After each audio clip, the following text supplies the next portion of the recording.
This is Romeo and Juliet by William Shakespeare. Persons represented: Aeschylus, Prince of Verona; Paris, a young nobleman, kinsman to the prince; Montague and Capulet, heads of two houses at variance with each other; an old man, uncle to Capulet; Romeo, son to Montague; Mercutio, kinsman to the prince, and friend to Romeo; Benvolio, nephew to Montague, and friend to Romeo; Tybalt, nephew to Lady Capulet; Friar Lawrence, a Franciscan; Friar John of the same order; Balthazar, servant to Romeo; Samson, servant to Capulet; Gregory, servant to Capulet; Peter, servant to Juliet's nurse; Abraham, servant to Montague; an apothecary; three musicians; a chorus; page to Paris, and another page; an officer; Lady Montague, wife to Montague; Lady Capulet, wife to Capulet; Juliet, daughter to Capulet; nurse to Juliet; citizens of Verona; several men and women, relations to both houses; maskers, guards, watchmen, and attendants.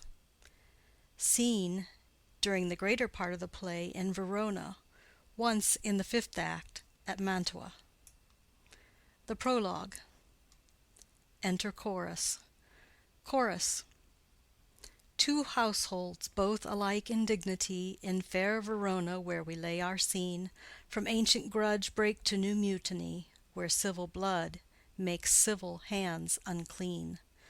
From forth the fatal loins of these two foes, a pair of star-crossed lovers take their life, whose misadventured piteous overthrows doth with their death bury their parents' strife.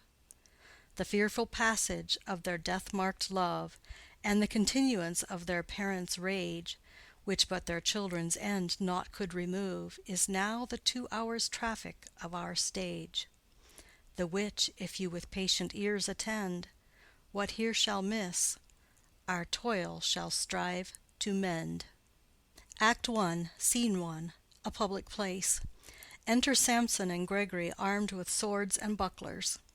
Samson. Gregory, on my word, we'll not carry coals. Gregory. No, for then we should be colliers. Samson. I mean, an we be in collar, we'll draw. Gregory. Ay, while you live, draw your neck out of the collar. Samson. I strike quickly, being moved. Gregory. But thou art not quickly moved to strike. Samson. A dog of the house of Montague moves me.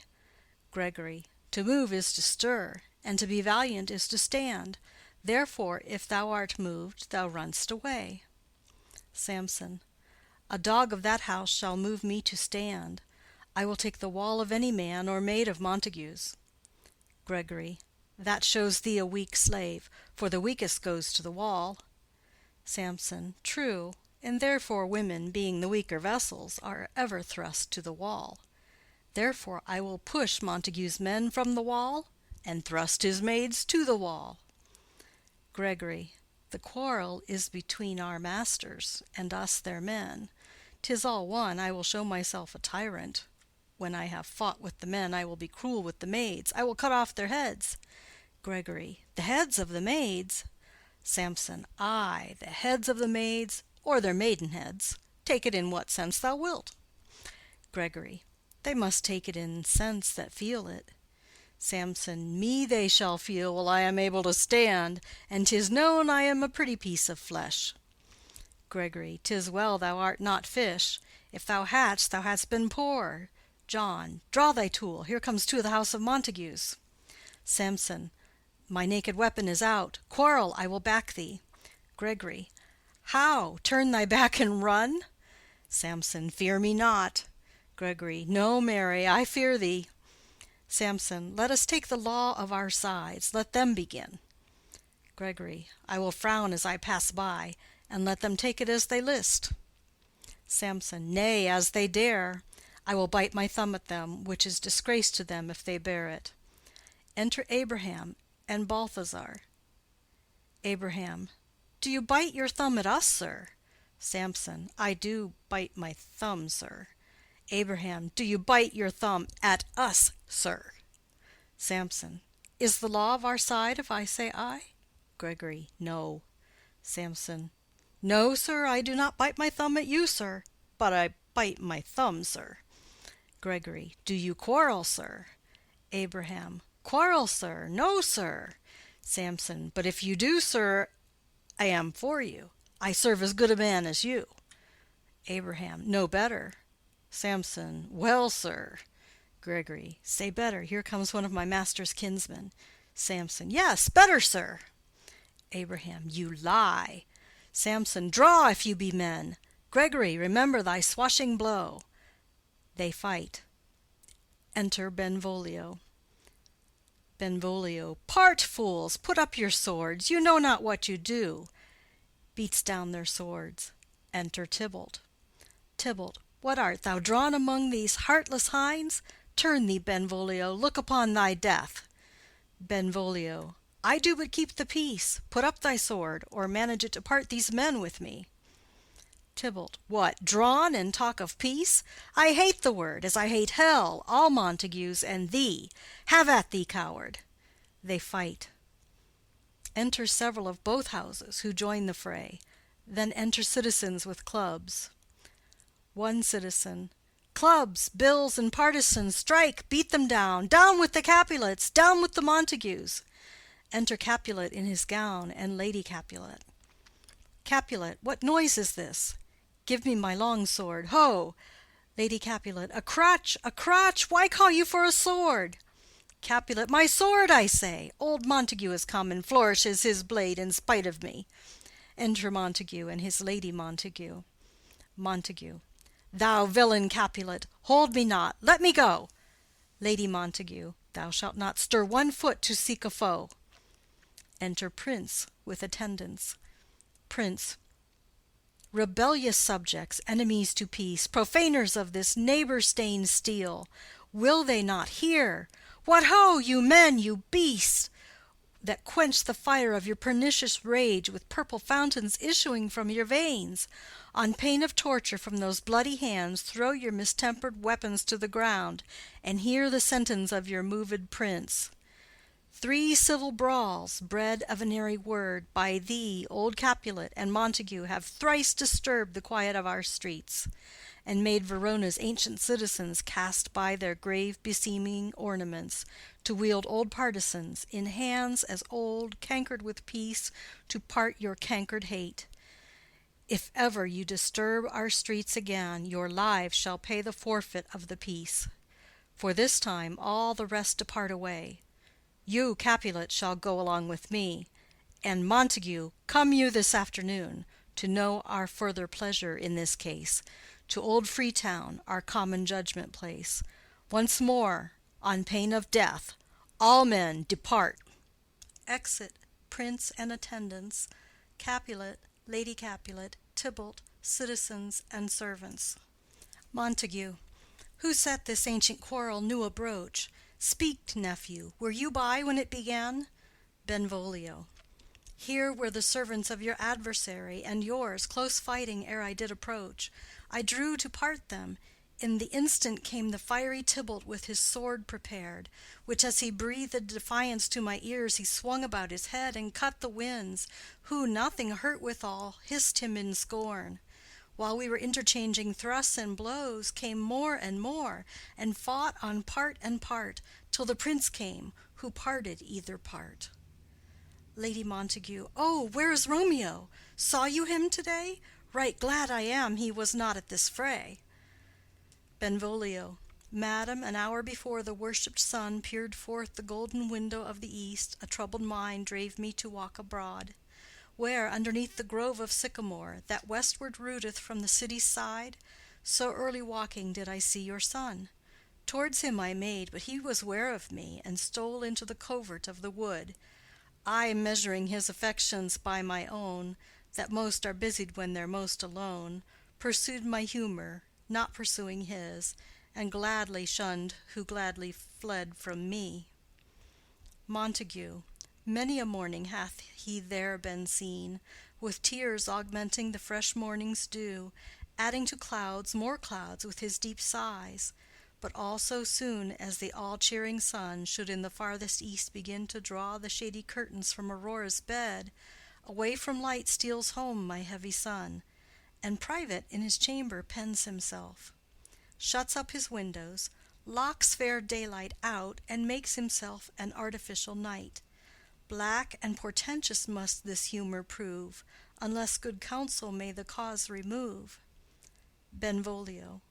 My noble uncle, do you know the cause? Montague. I neither know it nor can learn of him. Benvolio. Have you importuned him by any means? Montague. Both by myself and many other friends. But he, his own affection's counselor, is to himself. I will not say how true, but to himself so secret and so close, so far from sounding and discovery, as is the bud bit with an envious worm ere he can spread his sweet leaves to the air, or dedicate his beauty to the sun. Could we but learn from whence his sorrows grow, we would as willingly give cure as know. Benvolio. See, here he comes. So please you step aside. I'll know his grievance, or be much denied. Montague. I would thou wert so happy by thy stay to hear true shrift. Come, madam, let's away. Exit Montague and lady. Enter Romeo. Benvolio. Good morrow, cousin. Romeo. Is the day so young? Benvolio. But new struck 9. Romeo.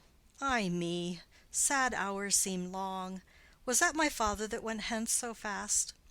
Benvolio. It was. What sadness lengthens Romeo's hours? Romeo. Not having that which having makes them short. Benvolio. In love? Romeo. Out. Benvolio. Of love? Romeo. Out of her favor where I am in love. Benvolio. Alas, that love, so gentle in his view, should be so tyrannous and rough in proof. Romeo.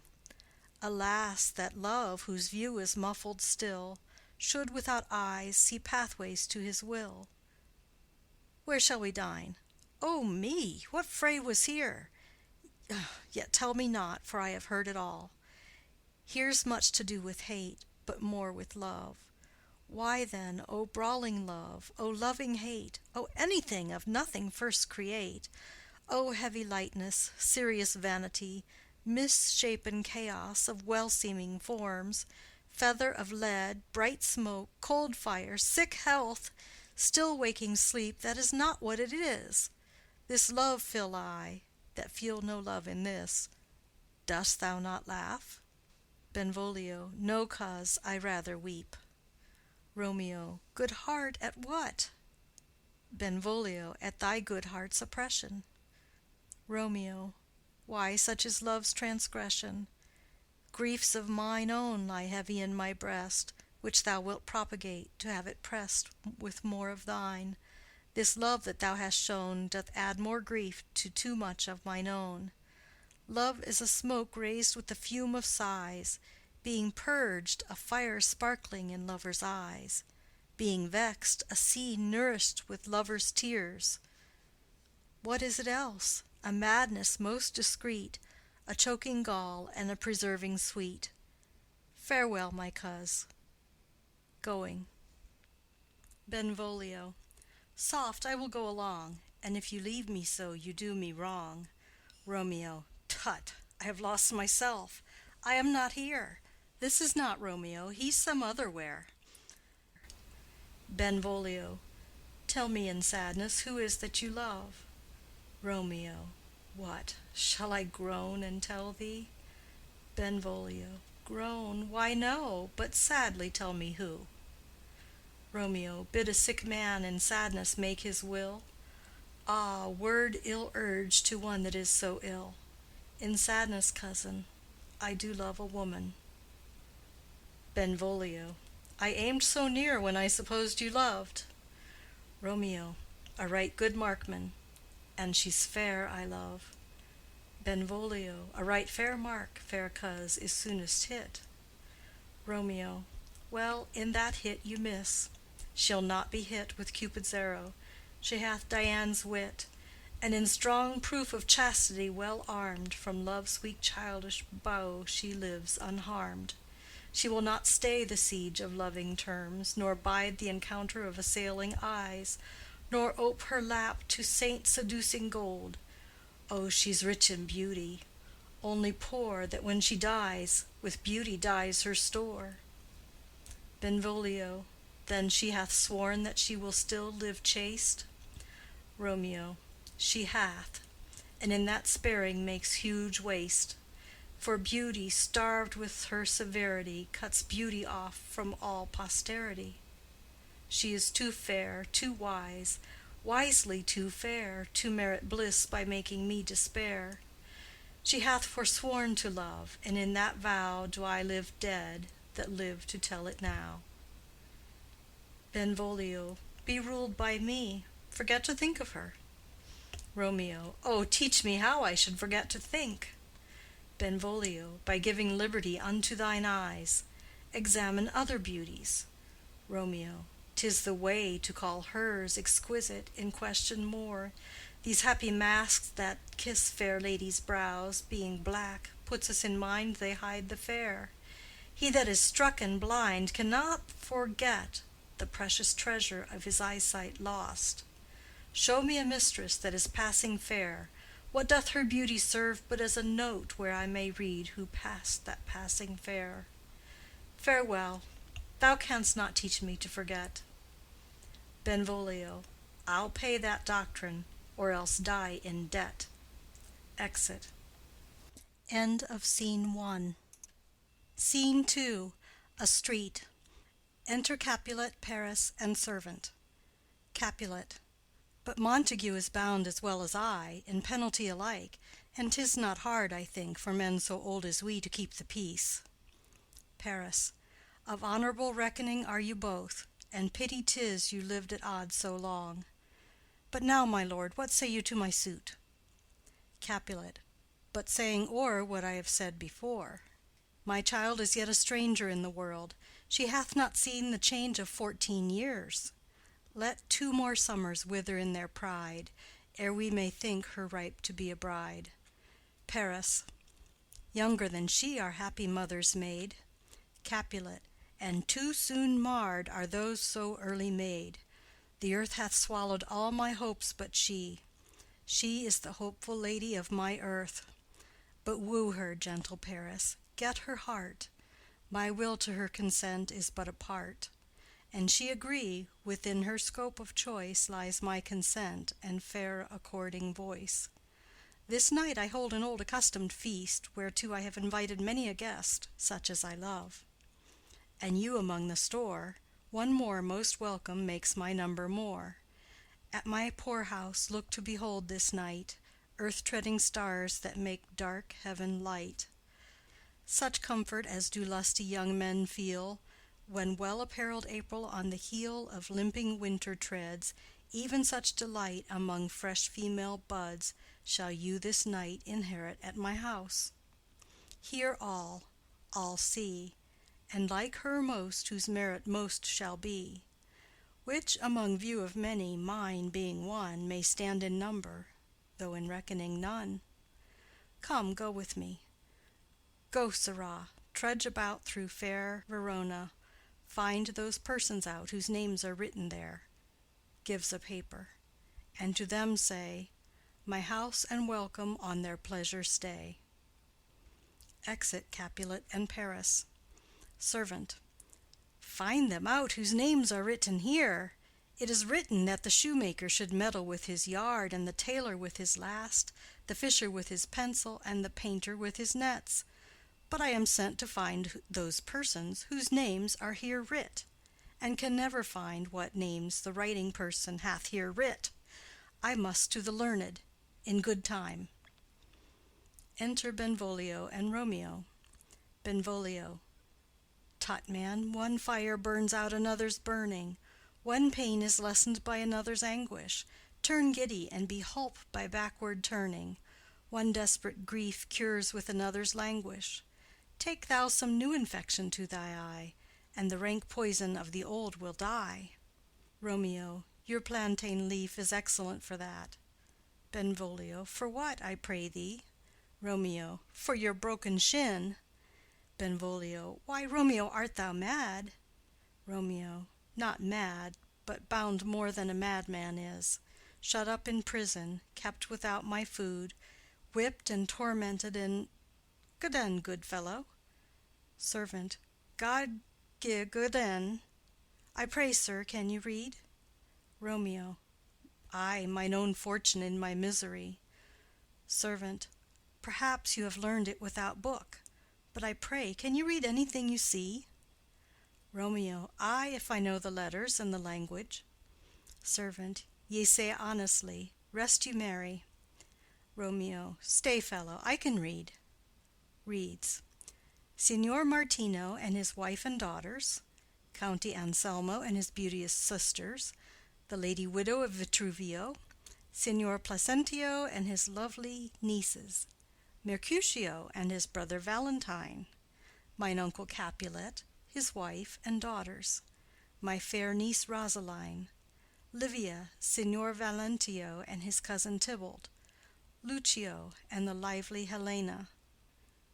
A fair assembly. Gives back the paper. Whither should they come? Servant, up. Romeo, whither? Servant, to supper, to our house. Romeo, whose house? Servant, my master's. Romeo, indeed, I should have asked you that before. Servant, now I'll tell you without asking. My master is the great rich Capulet, and if you be not of the house of Montagues, I pray, come and crush a cup of wine. Rest you merry. Exit. Benvolio. At this same ancient feast of Capulets sups the fair Rosaline, whom thou so lovest, with all the admired beauties of Verona. Go thither, and with unattainted eye compare her face with some that I shall show, and I will make thee think thy swan a crow. Romeo. When the devout religion of mine eye maintained such falsehood, then turn tears to fires, and these, who often drowned, could never die, transparent heretics, be burnt for liars. One fairer than my love? The all-seeing sun ne'er saw her match since first the world begun. Benvolio. Tut, you saw her fair, none else being by, herself poised with herself in either eye. But in that crystal scales let there be weighed your lady's love against some other maid that I will show you shining at this feast, and she shall scant show well that now shows best. Romeo. I'll go along, no such sight to be shown, but to rejoice in splendor of mine own. Exit. Scene 3. Room in Capulet's house. Enter Lady Capulet and nurse. Lady Capulet. Nurse, where's my daughter? Call her forth to me. Nurse. By my maidenhead, at 12-year-old I bade her come. What, lamb? What, ladybird? God forbid! Where's this girl? What, Juliet? Enter Juliet. Juliet. How now? Who calls? Nurse. Your mother. Juliet. Madam, I am here. What is your will? Lady Capulet. This is the matter. Nurse, give leave a while. We must talk in secret. Nurse, come back again. I have remembered me. Thou's hear our counsel. Thou knowest my daughter's of a pretty age. Nurse. Faith, I can tell her age unto an hour. Lady Capulet. She's not 14. Nurse. I'll lay 14 of my teeth, and yet to my teen be it spoken, I have but 4. She is not 14. How long is it now to Lammastide? Lady Capulet. A fortnight and odd days. Nurse. Even or odd, of all the days in the year, come Lammas Eve at night shall she be 14. Susan and she, God rest all Christian souls, were of an age. Well, Susan is with God. She was too good for me. But, as I said, on Lammas Eve at night shall she be 14. That shall she, Mary. I remember it well. 'Tis since the earthquake now 11 years, and she was weaned. I never shall forget it. Of all the days of the year, upon that day, for I had then laid wormwood to my dug, sitting in the sun under the dove-house wall, My lord and you were then at Mantua. Nay, I do bear a brain. But as I said, when it did taste the wormwood on the nipple of my dug, and felt it bitter, pretty fool, to see it tetchy and fall out with the dug. Shake, quoth the dove-house, 'twas no need, I trow, to bid me trudge, and since that time it is 11 years. For then she could stand alone, nay, by the rood she could have run and waddled all about, for even the day before she broke her brow.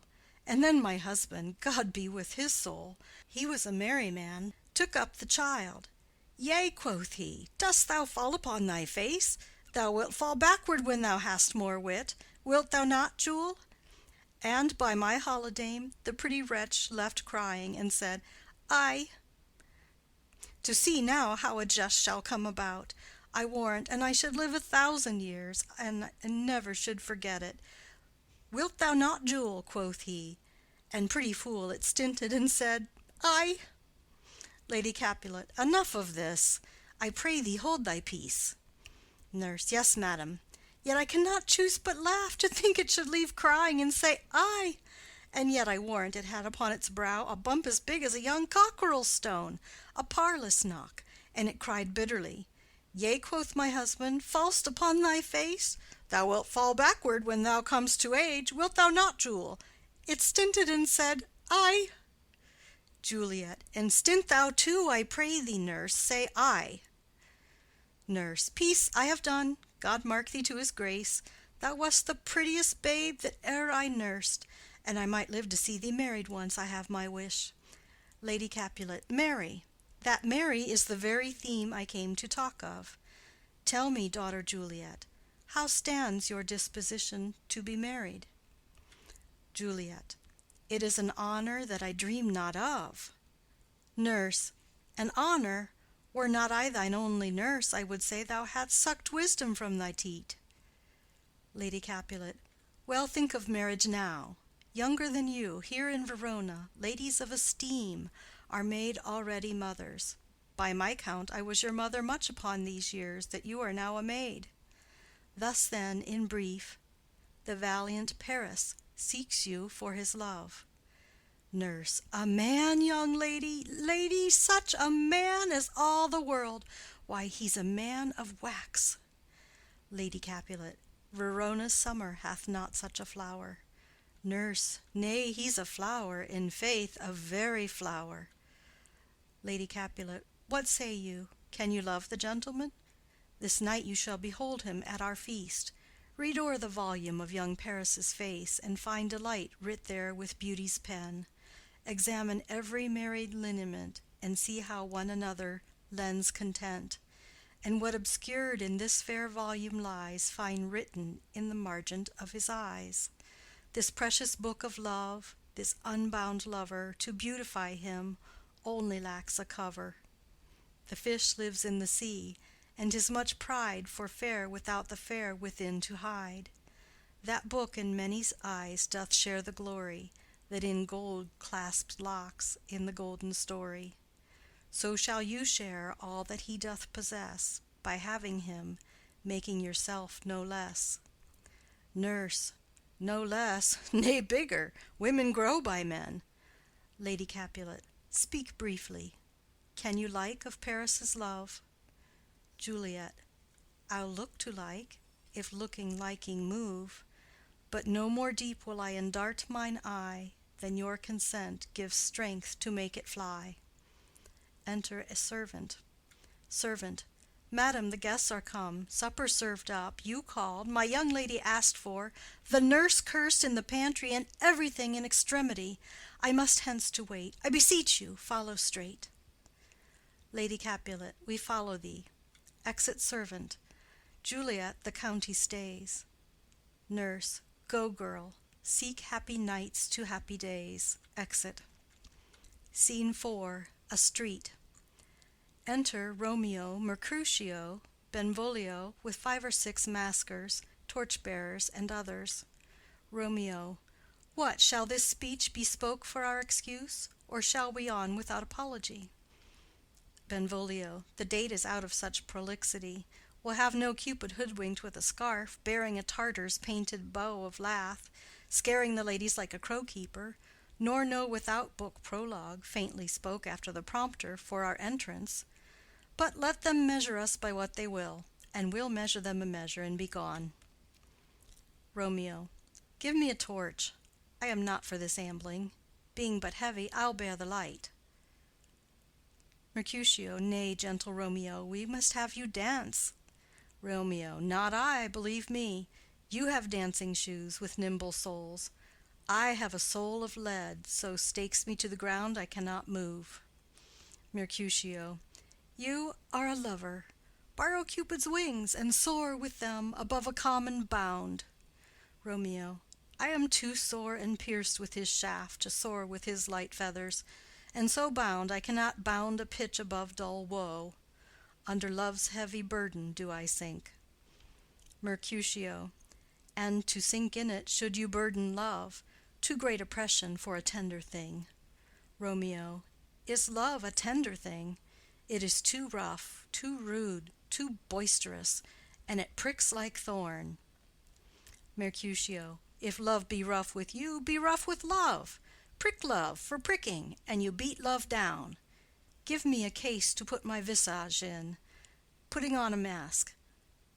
A vizard for a vizard. What care I what curious eye doth quote deformities? Here are the beetle brows, shall blush for me. Benvolio. Come, knock and enter, and no sooner in but every man betake him to his legs. Romeo. A torch for me.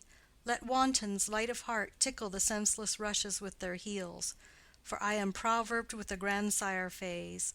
I'll be a candle holder, and look on.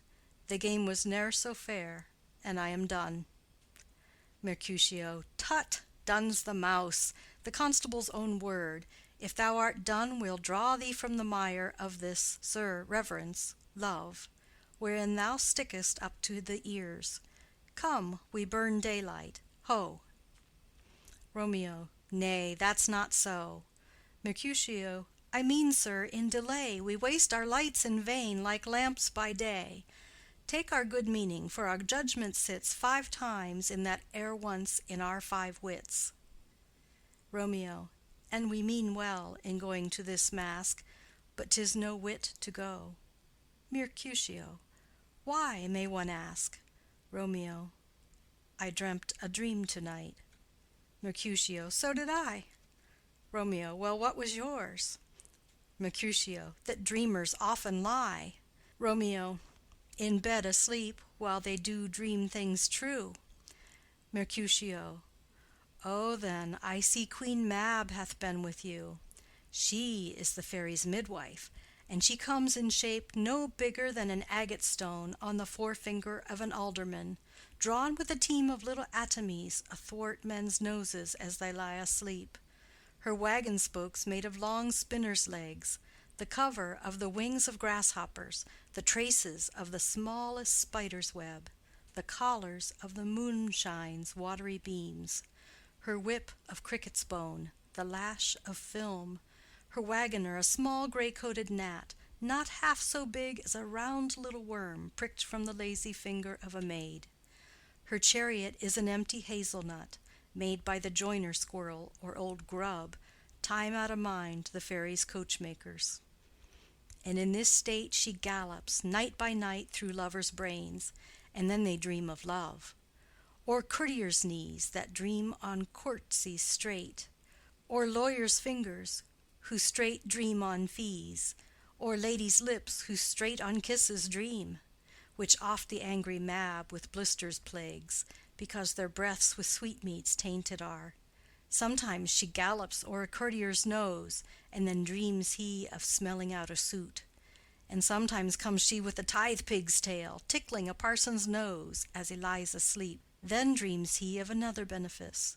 Sometimes she driveth o'er a soldier's neck, and then dreams he of cutting foreign throats, of breeches, ambuscados, Spanish blades, of health's 5 fathom deep, and then anon drums in his ear, at which he starts and wakes, and being thus frightened swears a prayer or two, and sleeps again. This is that very Mab that plats the manes of horses in the night, and bakes the elf-locks in foul sluttish hairs, which once entangled much misfortune bodes. This is the hag, when maids lie on their backs, that presses them, and learns them first to bear, making them women of good carriage. This is she. Romeo. Peace, peace, Mercutio, peace. Thou talk'st of nothing. Mercutio. True, I talk of dreams, which are the children of an idle brain, begot of nothing but vain fantasy, which is as thin of substance as the air, and more inconstant than the wind, who woos even now the frozen bosom of the north, and being angered puffs away from thence, turning his face to the dew-dropping south. Benvolio. This wind you talk of blows us from ourselves. Supper is done, and we shall come too late. Romeo. I fear too early, for my mind misgives some consequence, yet hanging in the stars, shall bitterly begin this fearful date with this night's revels, and expire the term of a despised life, closed in my breast by some vile forfeit of untimely death. But he that hath the steerage of my course, direct my sail. On, lusty gentlemen. Benvolio. Strike, drum. Exit. End of Scene 4. Scene 5. A hall in Capulet's house. Musicians waiting. Enter servants. Servant 1. Where's Potpan that he helps not to take away? He shift a trencher, he scrape a trencher. Servant 2. When good manners shall lie all in one or two men's hands, and they unwashed too, 'tis a foul thing. Servant 1. Away with the joined stools, remove the court cupboard, look to the plate, good thou, save me a piece of marchpane, and as thou lovest me, let the porter let in Susan Grindstone and Nell, Antony and Potpan. Servant 2. Aye, boy, ready. Servant 1. You are looked for and called for, asked for and sought for in the great chamber. Servant 2. We cannot be here and there too. Cheerly, boys, be brisk a while, and the longer liver take all. They retire behind. Enter Capulet, etc., with the guests and maskers. Capulet. Welcome, gentlemen, ladies that have their toes unplagued with corns will have a bout with you. Aha, my mistresses, which of you all will now deny to dance? She that makes dainty, she, I'll swear, hath corns. Am I come near you now? Welcome, gentlemen. I have seen the day that I have worn a vissard, and could tell a whispering tale in a fair lady's ear, such as would please. 'Tis gone, 'tis gone, 'tis gone. You are welcome, gentlemen. Come, musicians, play. A hall, give room, and foot it, girls. Music plays, and they dance. More light, you knaves, and turn the tables up, and quench the fire, the room is grown too hot.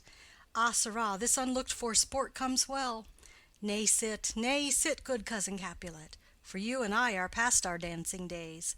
How long is it now since last yourself and I were in a mask? Capulet. 2. By your lady, 30 years. Capulet. What, man, 'tis not so much, 'tis not so much, 'tis since the nuptial of Lucentio. Come Pentecost as quickly as it will, some 25 years, and then we masked. Capulet. 2. 'Tis more, 'tis more, his son is elder, sir, his son is 30. Capulet. Will you tell me that? His son was but a ward 2 years ago. Romeo. What lady is that which doth enrich the hand of yonder knight? Servant. I know not, sir. Romeo.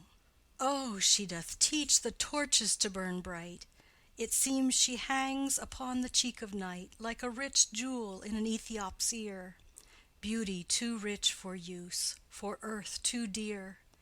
So shows a snowy dove trooping with crows, as yonder lady o'er her fellows shows. The measure done, I'll watch her place of stand, and touching hers, make blessed my rude hand. Did my heart love till now? Forswear at sight, for I ne'er saw true beauty till this night. Tybalt. This, by his voice, should be a Montague. Fetch me my rapier, boy. What, dares the slave come hither, covered with an antic face, to flee and scorn at our solemnity? Now, by the stock and honor of my kin, to strike him dead I hold it not a sin. Capulet. Why, how now, kinsman, wherefore storm you so? Tybalt. Uncle, this is a Montague, our foe. a villain that is hither come in spite to scorn at our solemnity this night. Capulet. Young Romeo is it? Tybalt. 'Tis he, that villain Romeo. Capulet. Content thee, gentle coz, let him alone. He bears him like a portly gentleman. And to say truth, Verona brags of him to be a virtuous and well-governed youth. I would not for the wealth of all the town here in my house do him disparagement. Therefore be patient, take no note of him, it is my will. The which if thou respect, show a fair presence, and put off these frowns, and ill-beseeming semblage for a feast. Tybalt. It fits when such a villain is a guest. I'll not endure him. Capulet. He shall be endured. What, goodman boy, I say he shall. Go to. Am I the master here, or you? Go to. You'll not endure him, God shall mend my soul. You'll make a mutiny among my guests. You'll set a cock-a-hoop. You'll be the man. Tybalt. Why, uncle, 'tis a shame. Capulet. Go to, go to. You are a saucy boy. Is it so indeed? This trick may chance to scathe you. I know what. You must contrary me. Marry, 'tis time. Well said, my hearts. You are a prince-cox. Go, be quiet, or more light, more light. For shame, I'll make you quiet. What, cheerly, my hearts. Tybalt. Patience perforce with wilful choler meeting makes my flesh tremble in their different greeting. I will withdraw, but this intrusion shall, now seeming sweet, convert to bitter gall. Exit. Romeo to Juliet. If I profane with my unworthiest hand this holy shrine, the gentle fine is this: my lips, two blushing pilgrims, ready stand to smooth that rough touch with a tender kiss. Juliet. Good pilgrim, you do wrong your hands too much, which mannerly devotion shows in this. For saints have hands that pilgrims' hands do touch, and palm to palm is holy palmer's kiss. Romeo. Have not saints lips, and holy palmers too? Juliet. Ay, pilgrim, lips that they must use in prayer. Romeo. O then, dear saint, let lips do what hands do. They pray, grant thou, lest faith turn to despair. Juliet. Saints do not move, though grant for prayer's sake. Romeo. Then move not, while my prayer's effect I take. Thus from my lips, by thine my sin is purged. Kisses her. Juliet. Then have my lips the sin that they have took. Romeo. Sin from my lips? O trespass sweetly urged, give me my sin again. Juliet. You kiss by the book. Nurse. Madam, your mother craves a word with you. Romeo. What is her mother? Nurse. Merry bachelor, her mother is the lady of the house, and a good lady, and a wise and virtuous. I nursed her daughter that you talked withal. I tell you, he that can lay hold of her shall have the chinks. Romeo. Is she a Capulet? O dear account, my life is my foe's debt. Benvolio. Away, be gone, the sport is at the best. Romeo. Ay, so I fear, the more is my unrest. Capulet. Nay, gentlemen, prepare not to be gone. We have a trifling foolish banquet towards. Is it e'en so? Why then, I thank you all. I thank you, honest gentlemen. Good night. More torches here. Come on then, let's to bed. Ah, sirrah, to second Capulet. By my fay, it waxes late. I'll to my rest. Exit all but Juliet and nurse. Juliet. Come hither, nurse. What is yon gentleman? Nurse. The son and heir of old Tiberio. Juliet. What's he that now is going out of door? Nurse. Marry, that I think be young Petruchio. Juliet. What's he that follows there, that would not dance? Nurse. I know not. Juliet. Go ask his name. If he be married, my grave is like to be my wedding bed. Nurse. His name is Romeo, and a Montague, the only son of your great enemy. Juliet. My only love, sprung from my only hate, too early seen unknown, and known too late. Prodigious birth of love it is to me, that I must love a loathed enemy. Nurse. What's this? What's this? Juliet. A rhyme I learned even now of one I danced withal. One calls within, Juliet! Nurse. Anon, anon. Come, let's away. The strangers all are gone. Exit. Enter chorus. Chorus. Now old desire doth in his deathbed lie, and young affection gapes to be his heir.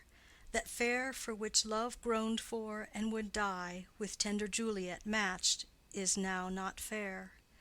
Now Romeo is beloved, and loves again, alike bewitched by the charm of looks.